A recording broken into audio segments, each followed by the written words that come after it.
Live, raw, uncut, and uncensored. It's just for clicks.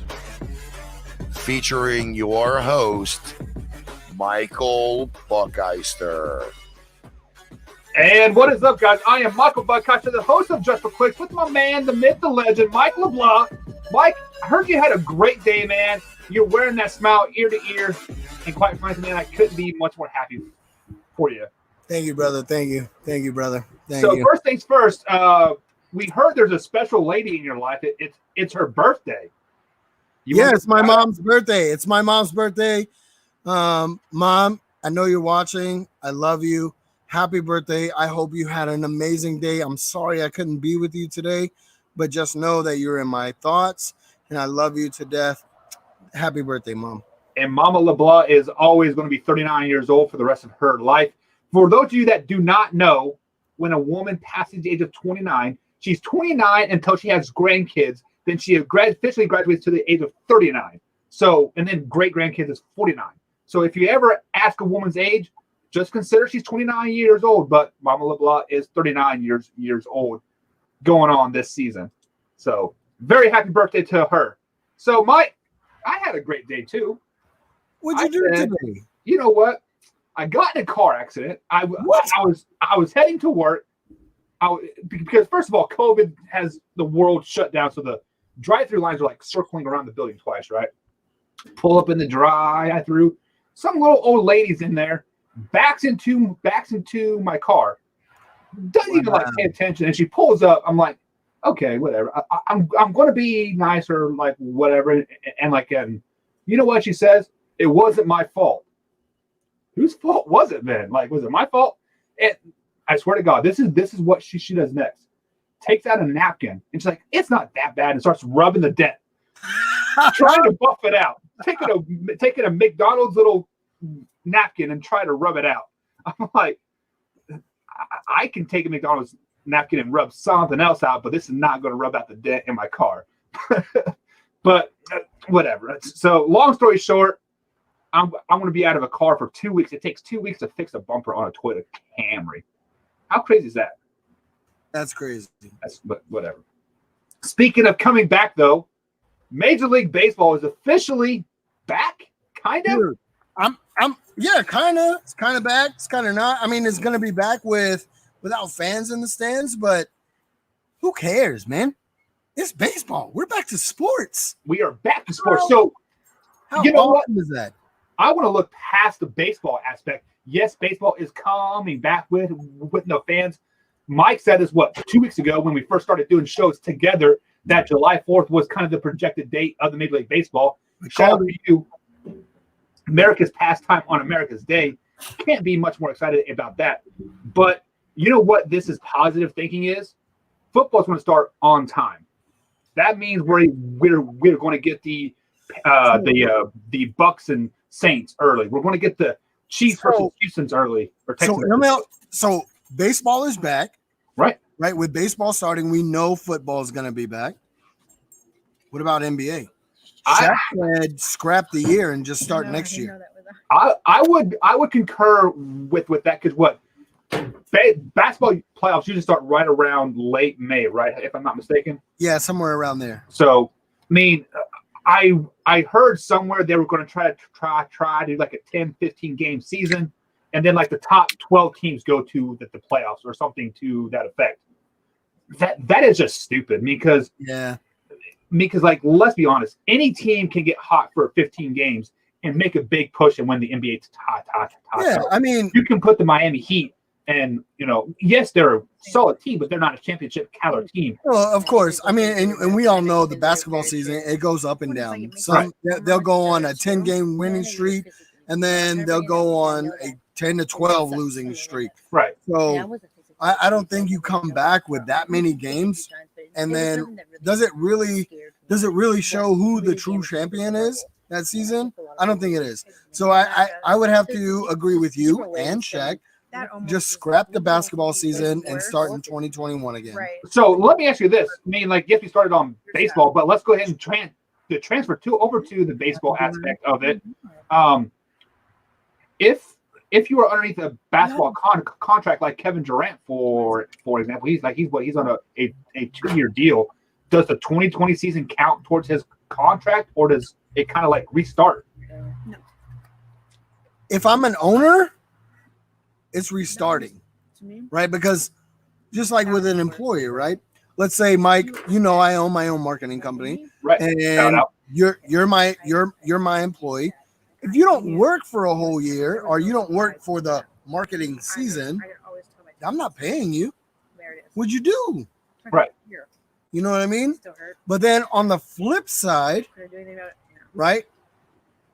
The clients that I have are under a contract, and I'm still charging them because you're under a contract. So I don't know. It's a catch-22, because let's say they do scrap the whole year. What they played, like 30 games, I think it was 20 or 30 games. Like I can't remember exactly. No, if they played the All-Star game when the season got scrapped yet.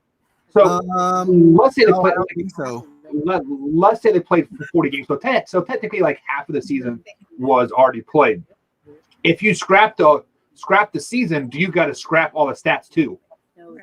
Yeah, because technically you only played a half a season. Yeah. No, I don't think you scrap the stats, right? Because it still goes into their career stats. Yeah, but like think about it. Like if I'm a no name on a team, right, and I'm an up and comer and I'm trying to get a new contract, and I had a game where I scored 42 and I got 14 rebounds, you best believe when I go into contract negotiations, I'm going to be like, hey, you remember when I scored? You remember that season I shot 80% in 3 games? Yeah, that one? Yeah, remember? I'm going to need to get paid for that. You know what I mean? So I don't think you scrap the stats per se. Maybe as far as season stats may go, but as you still keep the career stats. Yeah, I don't know. I mean, either way, I think there's going to be an asterisk on the career somehow, some way. Because somebody like LeBron James, he put wear and tear on his body for 40 plus games, but he's already aging as is. So, I mean, like say the fastest player to 20,000 points or something in X amount of seasons. It's just, I don't know, like everything's going to be kind of skewed like a little bit because the whole COVID thing. But yeah, I mean, do you put an asterisk next to that season? Do you put asterisk against Barry Bonds' name at the home run? Shut your mouth! Don't you ever in your life talk about Barry Bonds again? Hey, just because he went from a toothpick to freaking The Rock overnight when he flew on a plane from Barry Bonds is a legend. He is a legend. I mean, steroids don't make you hit the ball; it just makes the ball travel 700 feet. But whatever. I mean, then you gotta start putting asterisks on like Jose Canseco, Roger Clemens. But John Rocker's name. That dude was definitely on something. That dude was crazy. Do you remember John Rocker from the Atlanta Braves in late 90s? That dude had been cracked out or meth out or something. He was flat out crazy. Flat out crazy. It's nice. But speaking of flat out crazy, Vegas has come out with the MVP odds for the 2020 season. No surprise to me, Patrick Mahomes is leading the race for 4-1 vote here. Lamar Jackson is a 13-2, basically 7-1 when it breaks down to. But the third place person, I did not tell you who this was pre-show because I want to see the shock on your face. Man, if it is fucking Dak Prescott, I'm going to lose my shit. It is Dak Prescott. Oh, my God. Has Vegas smoked crack? No. No. If we are doing a 3-week MVP, Dak Prescott might win it because week 4 he's going to be on the bench behind Andy Dalton. So, I mean, that's the only hope they got. I mean, 9-1. Do you want to lose money? Put money on Dak Prescott winning the MVP. Simple as that. Yeah.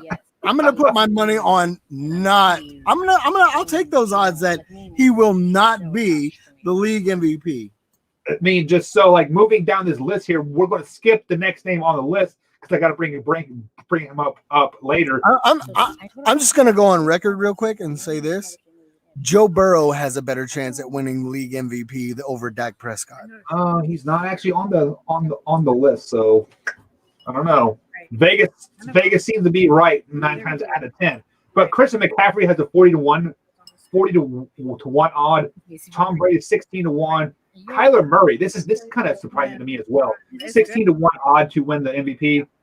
Drew Brees is 20 to 1, and the Green Bay Packers quarterback Aaron Rodgers is 25 to 1.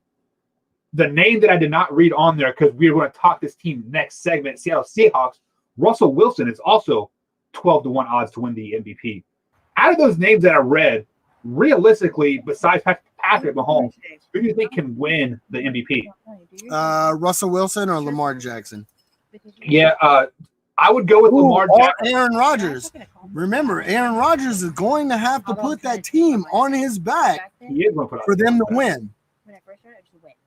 He is going to put that team on his back, and they're going to do really, really well and go to the Super Bowl. I can think, but I can't say that yet, right? Can I? No, but yeah, no, you can't say that. But you know, the one name that really flashes out at me besides the Dak Prescott is Christian McCaffrey, 40 to 1 odds. This guy just signed a huge deal for the Carolina Panthers. Why do you think his odds are so big? Because I think did you say last night that he's going to have a down year? No, well, yeah, 100%. I think Christian McCaffrey has a down year. I don't think he's going to have the year like he did last year, and that goes back to game planning for Cam Newton and Christian McCaffrey. Now you're not gonna have the game plan for both of them. You're gonna I think you see when teams play the Carolina Panthers this year. I think you're gonna see a lot more defenses stacking the box against Carolina because that's really going to be their only weapon. Yeah, I mean, Teddy Bridgewater reminds me a lot of Alex Smith as a game manager. Not really going to push the ball down the field too much or make dumb decisions. He will not lose you a lot of games, but he won't win you a lot of games either. Yes, I think Alex Smith was a great quarterback for Kansas City. I mean, everybody saw what Teddy Bridgewater did with the Saints last season when Drew Brees went down. It was also for four games. But look who he has, though. Kamara. And then he has Cooks. Bridgewater had weapons around him. He did. Right? Carolina does not have the same receivers. On the flip side of that coin, Sean Payton also called it very conservative games for Teddy Bridgewater either. So he did. He was in there to not lose the game. If you're the Carolina Panthers, are you going to call a conservative game for every single game to win games? I don't think so. There's going to be games that you're going to have to put your dick on the table and be like, we're going after this. You know what I mean? You can't play conservative every single game. I definitely agree with that 100%. But I don't think Christian McCaffrey has a chance in heck to win the MVP. He has to go for 2,000 yards and literally lead that team to the playoffs. And I think Christian McCaffrey, like I said last night, 1,400 yards is what you're going to get out of him.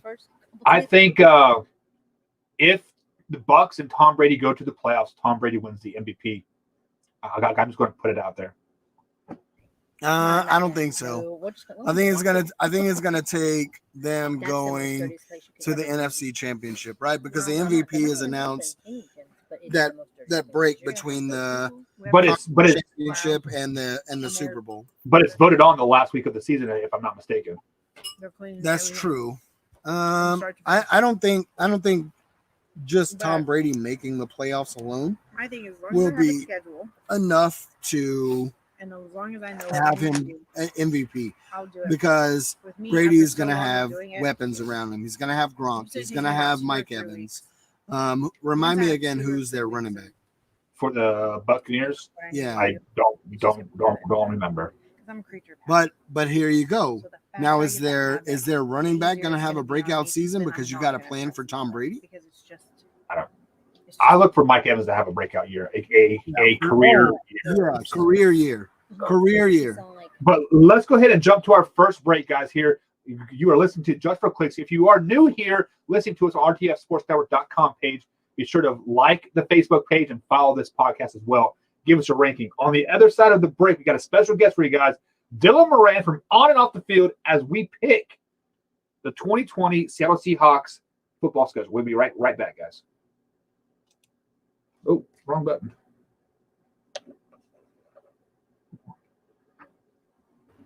This shit has.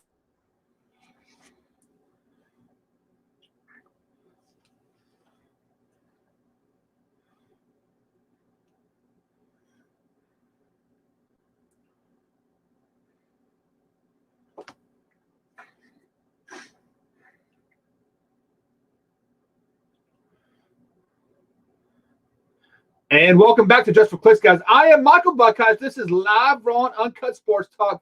And as promised, we got Dylan Moran from On and Off the Field.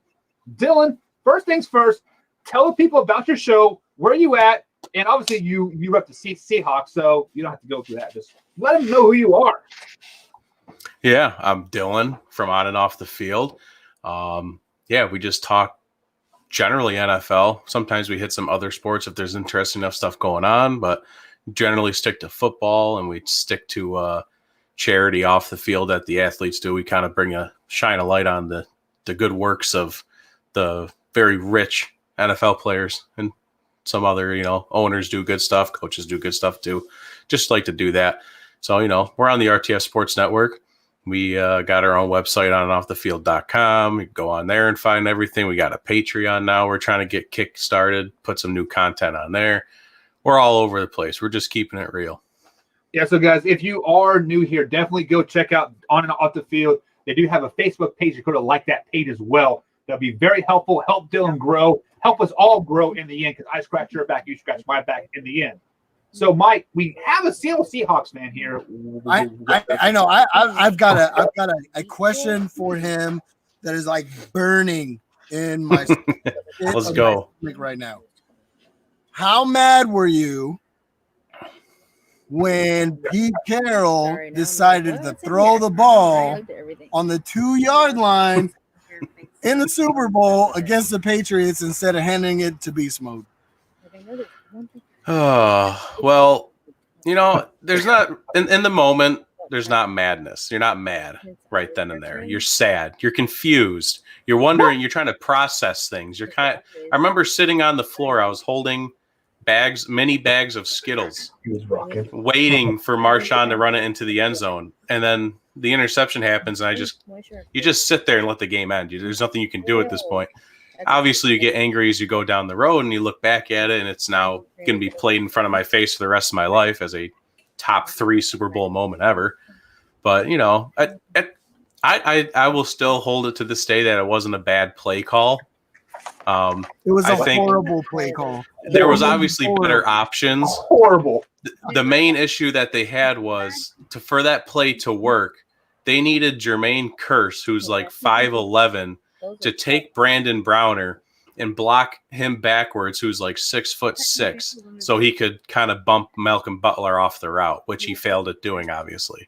Yeah, but like Marshawn Lynch. I'm not saying that shouldn't have been number 1. I'm just saying if you're trying to trick somebody and that's the play you want to go for, like if you're gonna, that's the play. I hear Marshawn Lynch say it all the damn time. You run through a motherfucker's face enough, they're just gonna stop.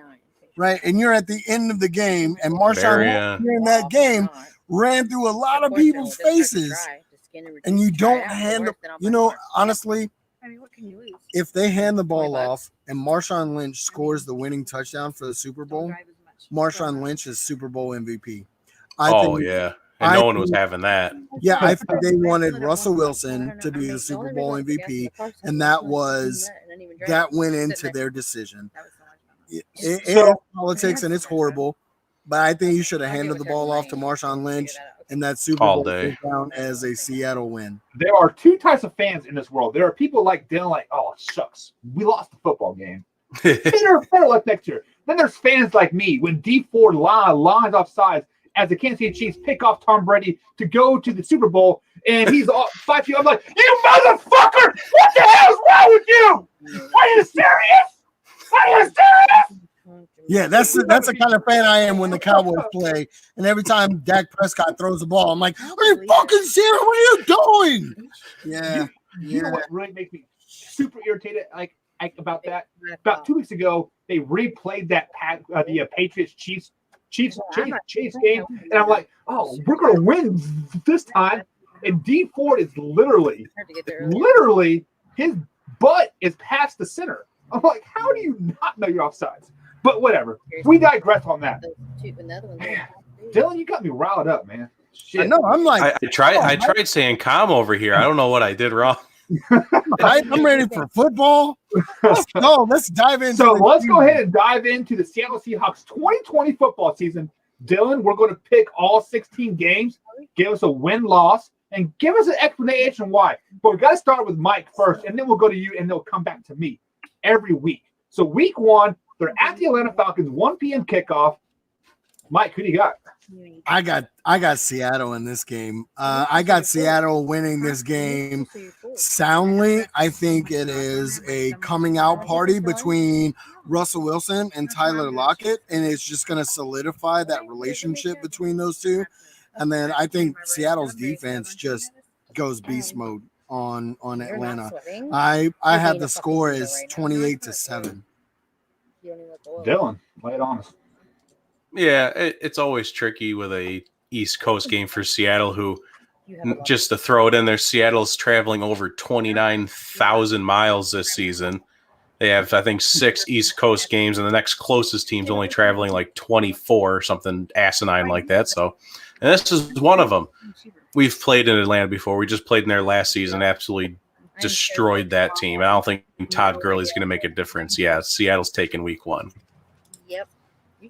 You guys realize what Dylan just said. They're traveling from the West Coast to the East Coast to play a 1 o'clock kickoff game. I did a stat last year. When a team travels from the West Coast to the East Coast and plays a 1 o'clock kickoff game, that team loses the game 80% of the time. That trend continues. Seattle Seahawks lose week 1. No. Atlanta Falcons start the season 1-0. Seahawks 0-1. Mike and Dylan, let me ask you guys, how does it feel to be consistently wrong all the time? I don't know. I'm used to it, by the way. So week 2, probably one of the biggest games that could have been if Tom Brady was in New England still, but he's not. But the Seattle Seahawks take on the Patriots, 8:20 kickoff on the NBC, that Sunday night game. Mike, who do you got winning that game? Seahawks. Seahawks win that game. I got the Seahawks winning. I'm telling you, man, the Seahawks are going to be a force to be reckoned with this year. I think Russell Wilson has a chip on his shoulder from last season, and I think Russell Wilson kind of got snubbed last year for the MVP. I think Russell Wilson is coming out the gate week 1 with just fire in his eyes. I mean, Russell Wilson has received 0 MVP votes in his career. I just saw that today, and I already knew that was a fact, but someone posted it and made it official. 0, and he was the easiest MVP candidate for last season. Obvious pick, but Lamar Jackson comes in. Russell Wilson falters a little bit. Whatever. How is he the obvious when you have Patrick Mahomes still in the league? Yeah, he had his injury, and as soon as you're taken out for a couple of weeks, that kind of screws him up. But I do get the point. But I don't see Jared Stidham is not ready for Seattle in prime time. He is not ready for that, and we will tear him apart starting the season 2-0. Yeah, I got the Seattle Seahawks playing this game either. Just there's something about Seattle in prime time, and that place gets loud. Supposedly the loudest outdoor stadium in the world, even though the Kansas City Chiefs have trumped that a couple years ago. But even though they cheat and pump sound into the stadium, but whatever, we digress. Yeah, well, that's fine. I think the Seahawks do win this game, and the score is not going to reflect how bad this game is going to be. It's going to be a close score-wise, 21-17, 21-20 type of score, but the Seattle Seahawks are going to dominate the Patriots up and down the field. Stidham or whoever the quarterback is going to be, welcome to the league. That's what it comes down to. Week number 3, Seahawks are still at home playing the Dallas Cowboys. Mike, we picked this last time. But who do you got? I got the Seahawks, like I said last night. I think the Seahawks, I think it's going to be a close game. I don't think it's going to be a blowout by any means, but I do think the Seahawks win this game. I think they win 21-17. Dylan, your boys versus Mike's boys. I think this is going to be the point in time where we're going to see who the Seahawks are. If they do start out the season kind of slow and they do lose in Atlanta, it'll strictly be because Pete still refuses to give the ball to Russell Wilson to run the offense, and they're still thinking they're a run-first team. This game will show that, because when we lost to the Cowboys in the playoffs 3 years ago, whatever year it was because they wanted to run the ball into one of the most dominant front sevens in the league. And as soon as they gave the ball to Russell and air it out, they started coming back and almost won that game. So if Pete decides to give Russell the ball, if this is now a Russell Wilson-led offense, yes, the Seahawks will win this game. I have the Seahawks winning this game too, because this is where the Dallas Cowboys will bench Dak Prescott after this game, because the Seahawks are going to beat them up and down the field. Dak Prescott throws for 3 or 4 interceptions, bad interceptions, like just horrible decisions. 35-7. It is going to be early, and this is going to be ugly. Week number 4, taking Miami Dolphins. Mike, who do you got? I've got Seattle here too. I mean, it's the Dolphins. I've got Seattle winning this game. I've got even though Seattle is not my team, I've got some pretty high hopes for Seattle. I'm pretty high on Seattle going in. Obviously 4-0. Yeah, I've got them 4-0 right here. It's another 1 o'clock East Coast game, literally as far away as they could possibly go. I would normally pick Miami to win this. I probably would say Miami would win this if that team wasn't a complete dumpster fire. Granted, they picked up some players. They have Tua if he even plays, which I don't think he is. But I think yes, week 1. You think he's the week 1 starter? I think he's a week 1 starter. You don't draft someone number 1 overall to have them sit on the bench. I'm just concerned about his injury, but yeah, he did sign a 4-year, $30 million deal. So yeah. But at least for this time around, yeah, Seahawks got it for this trip. Do you guys remember what I just said about week 1 about them traveling to the East Coast to play a 1 o'clock game? They traveled to the East Coast for a 1 o'clock game. They're going to lose again. They're going to lose to the Miami Dolphins week 4.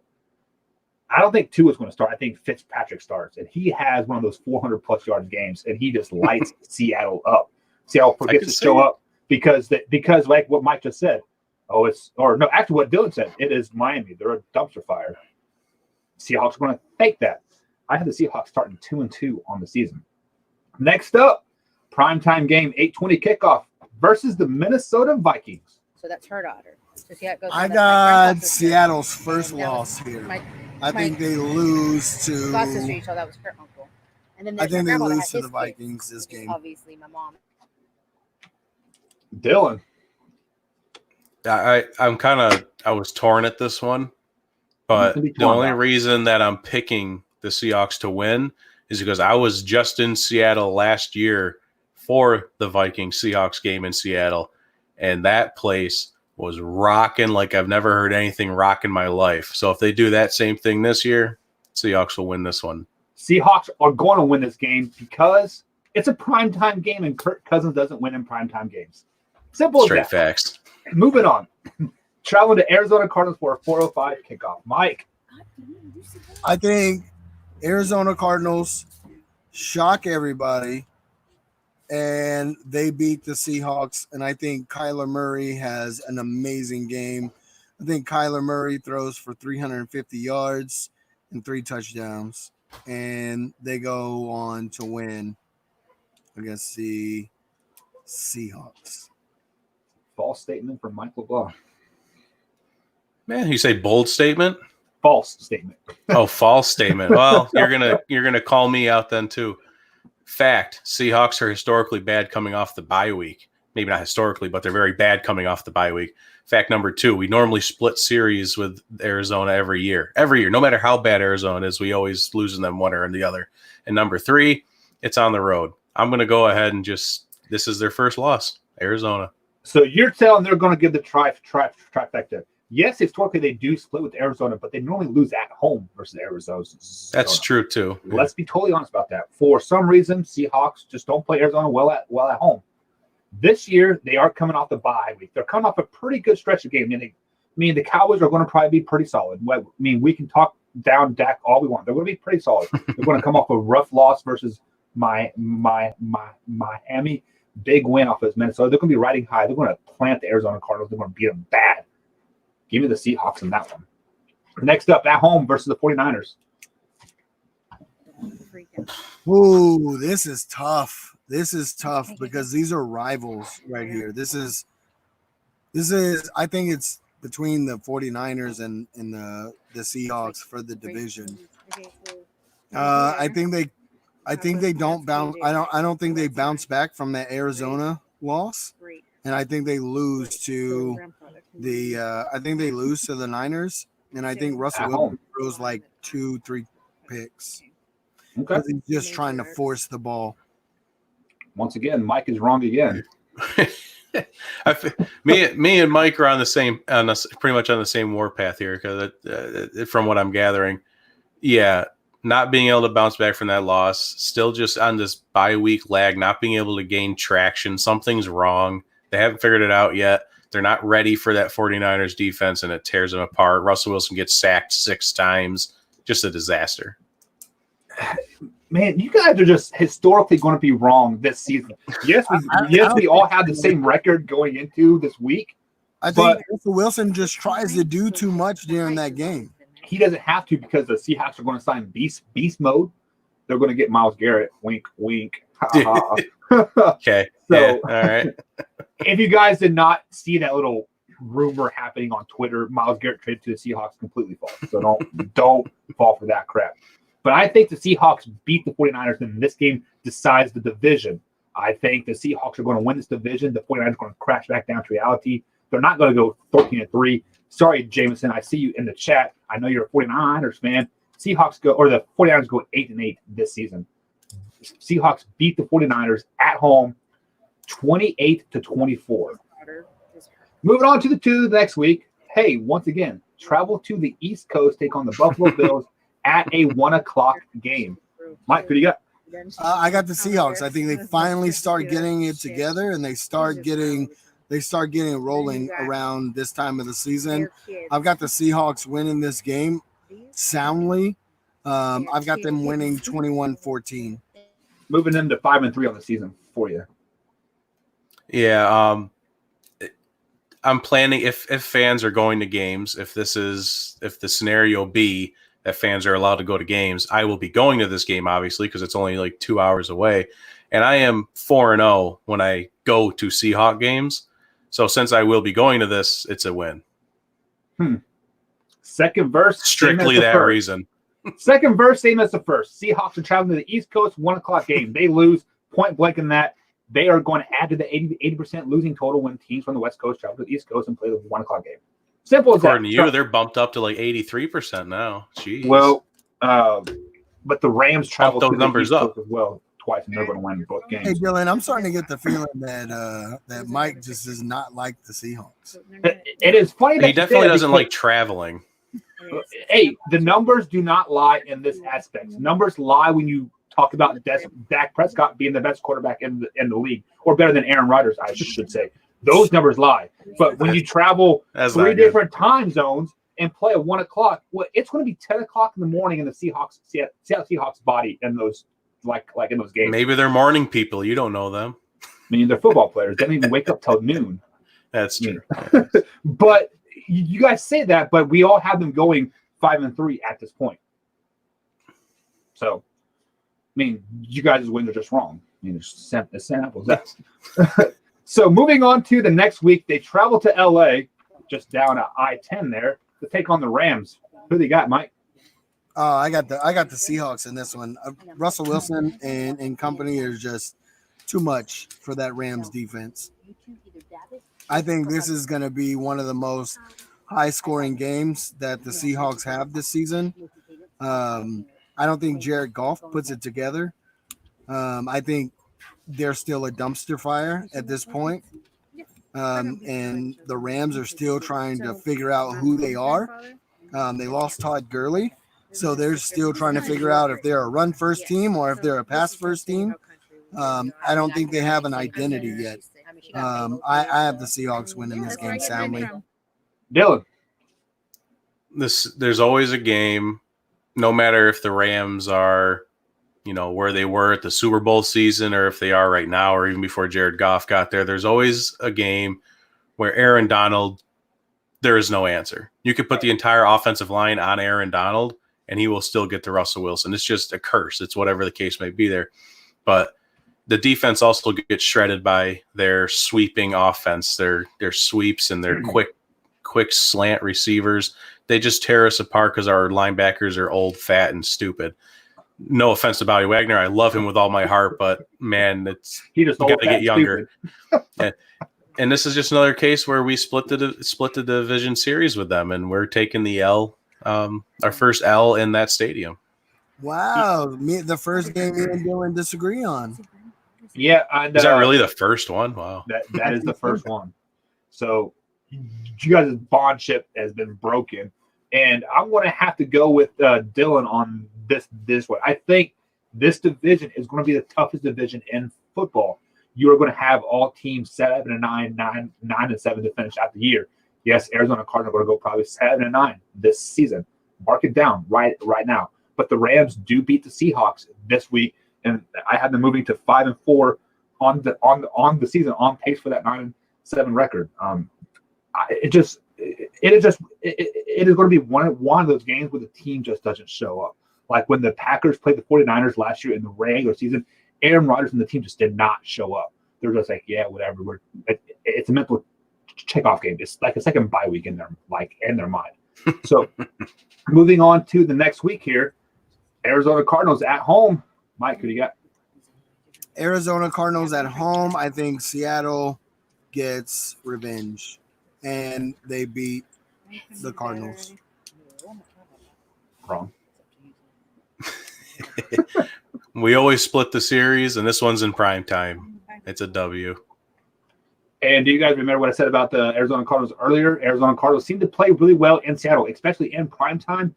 Kyler Murray's going to make a case for his MVP caliber season and beat the Seahawks in Seattle 14-17. Late game drive puts them all at the top, giving that late game field goal as well. Next up, we do have another East Coast game taking on the Philadelphia Eagles. However, Monday night game. So, Mike, who do you got? Oh, man, I want the Eagles to win this game, and I think they can as long as they stay healthy. Sorry, I want the Eagles to lose this game.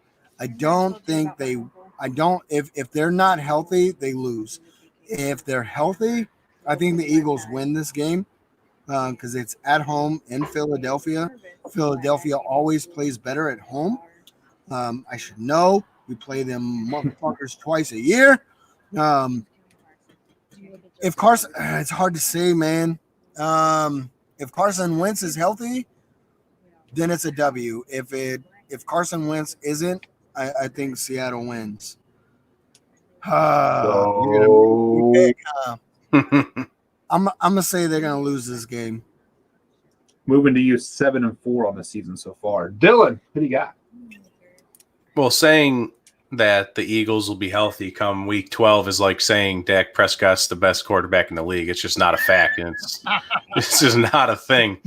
Someone's going to be banged up on that, whether it's the defense, a couple wide receivers, Sanders goes down. Maybe it's not even Carson Wentz. It could just be anybody. That team's going to be in. It's just hopefully by now they fire their entire physical conditioning staff. I don't know if that's true or not, but hopefully they have. But yeah, prime time. I don't care if it's East Coast this time. It's at night. It's not a 1:00 game. Seahawks were 7-1 on the road last year, so it's not like I'm not going to say they've beaten the road curse, but they do perform well. Prime time, they have the Eagles number. I don't even know what kind of win streak they are on right now against the Eagles, but it's a very long win streak. This is one of the easiest W's on the schedule. I wouldn't say easy W's because it is going to be a primetime game and it's at home for the Philadelphia Eagles. No matter what time of year or how bad your team's doing, when you're playing primetime, especially Monday night game at a home game, it's going to be hard for the road team to come in there. With that being said, I have to agree with you guys. I think the Seahawks do win this game, and they keep pace for that 9-7 record here. as I just said, that the Eagles are going to be tough to play at home. This is going to be a game where they are mentally checked out. Carson Wentz is starting to look over his shoulder, looking at that backup quarterback to stake his job here for the rest of the season right now, because I don't think the Eagles are going to do that well this year. 6-10, 7-9 type of thing here. But let's go ahead and move on to the next game. Can't wait for this one. 4:05 kickoff. The New York Football Giants. They lose to the Giants. Ooh. They come off of a road loss to the Philadelphia Eagles, right? And they're going in to play the Giants. They're already overlooking the Giants going into the Jets. I think a lot of teams are going to overlook the Giants because we all know the Giants suck right now. Is Cooper Rush starting now? Yeah, I think Cooper Rush Mike is a huge Cooper Rush fan. He thinks he's Is he now? Yeah, I think the Cowboys did Cooper Rush wrong. I think we should have developed him more. I think Cooper Rush is a better quarterback than Dak Prescott. He's got a better arm. He's got better accuracy. He's in the pocket better. But that's neither here nor there. I think the Seattle Seahawks overlook the New York Giants to go on to the Jets, and they lose this game. Dylan. Name a Giants defensive player other than Leonard Williams. Leonard Williams Yeah, Jr. you're absolutely right. But here goes that saying, though, Dylan. Any given Sunday. Oh, I believe in that all day long, but this is just this enters the part of the season. Like, I will accept. I've put a couple W's on here that I was on the fence about, but even if the Seahawks do have one or two other L's on here, this is by far the easiest part of their schedule. This stretch coming up here, I've already written down a couple more W's. This is if they lose this game, I'll lose my shit. I'll tell you that. Do you just see what you just said, though? You've already circled the Giants as a W, right? Yeah. So how many of those Seahawks players have circled the Giants as a W? 37. I'd like to think as professional athletes they haven't, but as a fan, everyone's going through their schedules, making those easy circles. Yeah. As professional athletes, I'd like to think they weren't. We both know that's not true. Yeah. They're looking at their team like, it's the Giants. We're It's good. the Giants, man. They're thinking this as the bye week because they had a bye week, week 5 or week 6. Yeah. This is another bye week for them. However, this is a game where they can play a B or C type of game and still come out on top, especially because they're at home. Now, if they were at the Meadowlands, it'd be a different story because you are traveling to the East Coast again, but you are playing a 4 o'clock game. But still, give me the Seahawks in this game. And this is a game where they just don't show up.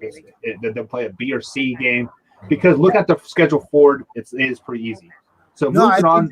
I don't think they show up to this game. I really don't. I think they're overlooking the New York Giants. They lose this game. Yeah, so moving on to the next week, we have they're at home again, take on another New York team, the Jets. Who you got? I have the Seahawks. They bounce back from losing to the Giants because they realize that, oh, shit, we probably shouldn't have overlooked the Giants getting ready for this game. And they bounce back and they handle the Jets. Dylan. Except for the whole part about bouncing back from the loss. Yeah, it's a W. So to keep on my streak of I believe they're going to go 9-7, and they're going to overlook some games that they couldn't look over. They're not going to overlook the Jets. The Jets have Le'Veon Bell. They have Frank Gore. They have a young nucleus that's kind of hungry, so they're going to have to show up and they're going to have to play a pretty decent game. Yes, they're going to win still, but they still have to play a decent game to get past the Jets. But they do win the Jets. Next up on the schedule, hey, guess what? They travel to the East Coast for a 1 o'clock kickoff, taking on the Washington Redskins. Mike, who do you got? I got Seattle in this game. I didn't want. Dylan. A resounding take in Seattle in this game. I think I already know your opinion of Chase Young, and maybe he's going to be a bust. I'm not sure where you might stand with that, but the Redskins have I don't know if it's sneaky at this point, but they have a pretty deadly front 4. I don't know about front 7, but they have a mean pass rush. I'd say top 5. Yeah, okay. So it's not as sneaky as it might. Some people might think it might be, but with Chase Young maybe pushing for rookie defensive of the year, something like that, and this being an East Coast game, and we've already talked a couple different games being trap games at this point. This is my trap game.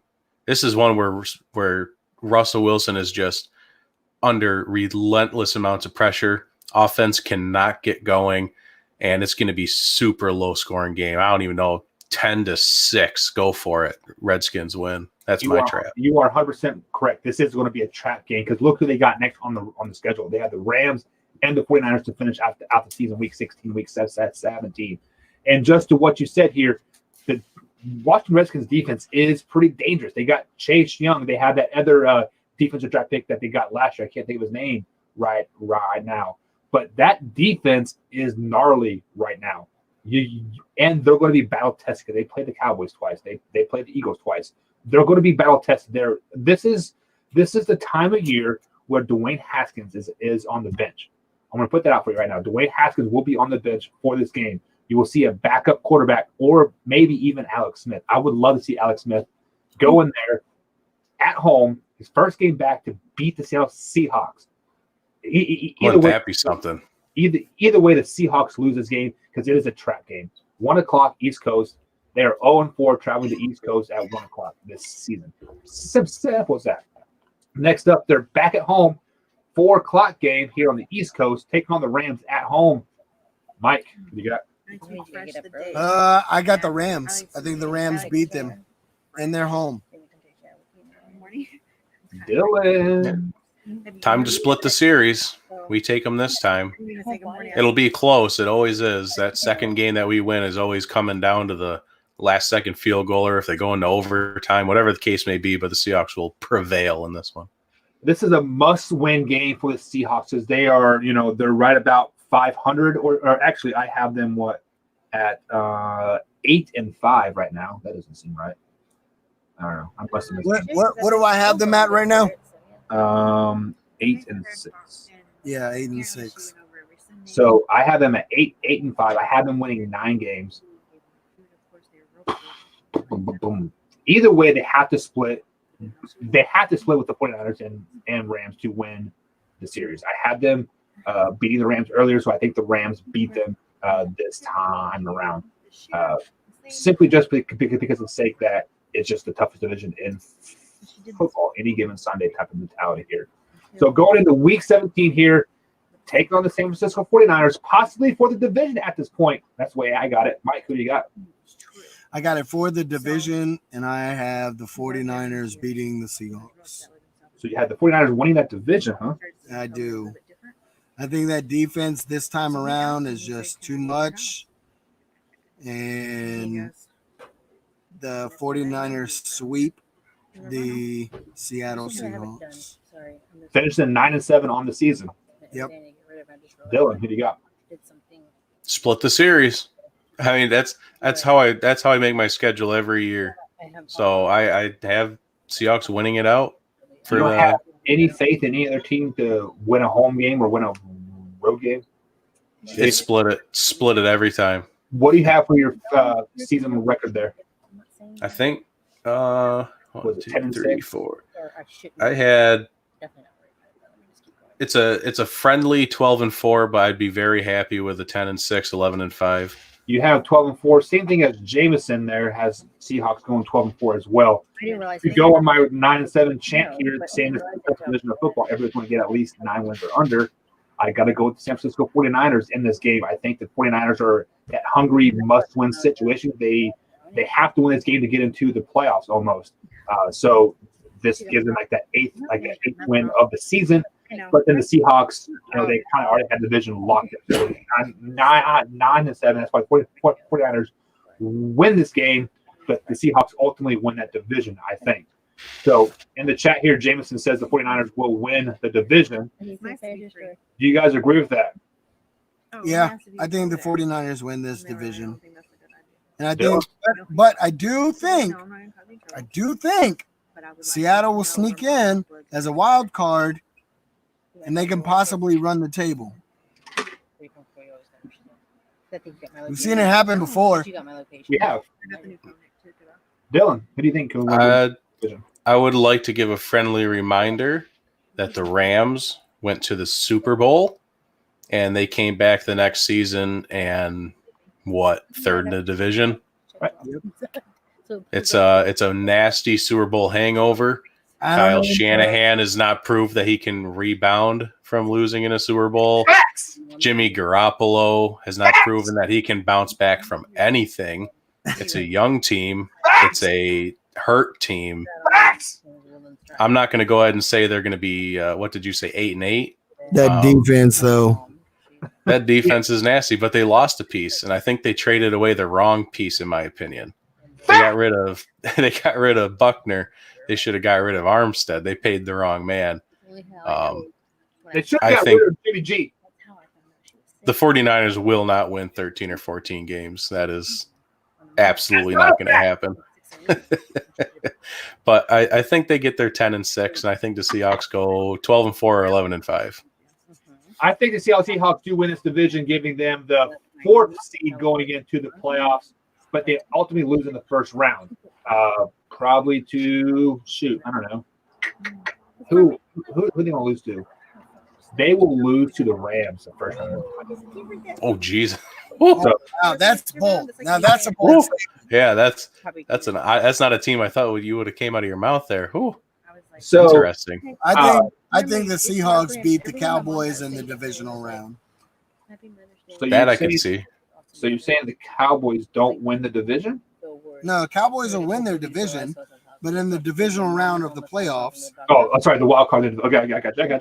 I think I what you put down. Even though you're wrong, but it's okay, man. So guys, how often does he call you wrong on this show? Oh, he calls me wrong all the time. You know what I mean? 20 to 30 times a show. Yeah, 20. Yeah, and then when the season comes around, and it all comes back to bite him. Yeah, it'll all come back to bite him in the ass. So I think Mike goes off of emotional wins and losses. It's okay. I still love you. Football is an emotional sport. When you are riding high, you are riding high. You cannot be beat. Look at the Tennessee Titans last year. They were riding high until they got to Kansas City. Then what happened? Emotions don't help you then. Their emotional roller coaster derailed and they lost. I'll say it again. Bold statement. Not Seahawks, but and Mike's gonna love this. He's probably gonna go jerk off to this later. But the Chiefs go back-to-back Super Bowl champions. If there is a season. But yeah. Season. So guys, that's going to be it for tonight. Tonight's show. Me and Mike both had the Seahawks going 9-7, even though I think we only agreed like a 4 or 5 game. So one of them's going to be really, really right, and one's going to be really, really, really wrong coming up in the next season. But Dylan, give your podcast a shout out, where they can find you, whatnot, and where can they listen to you on rtfsportsnetwork.com? All right, On and Off the Field is the podcast. We're on Facebook. I think it's actually at On and Off the Field podcast. That's how you search it. Got a nice little cool red circle. I wish I had a picture of the logo. Oh well. Yeah, you can find that logo at onandoffthefield.com. We got all the episodes up on there. We post our live show video up on there. We're working on a Patreon account, have a whole bunch of new fun stuff on there. 50% of all the monthly fees for everyone goes to charity off of that the monthly subscription to the Patreon. And then for RTF Sports Network, you can listen to the episode on Thursdays from 3 to 4 p.m. Eastern Standard Time. And then the live show is Thursdays from 7:30 to 8:30.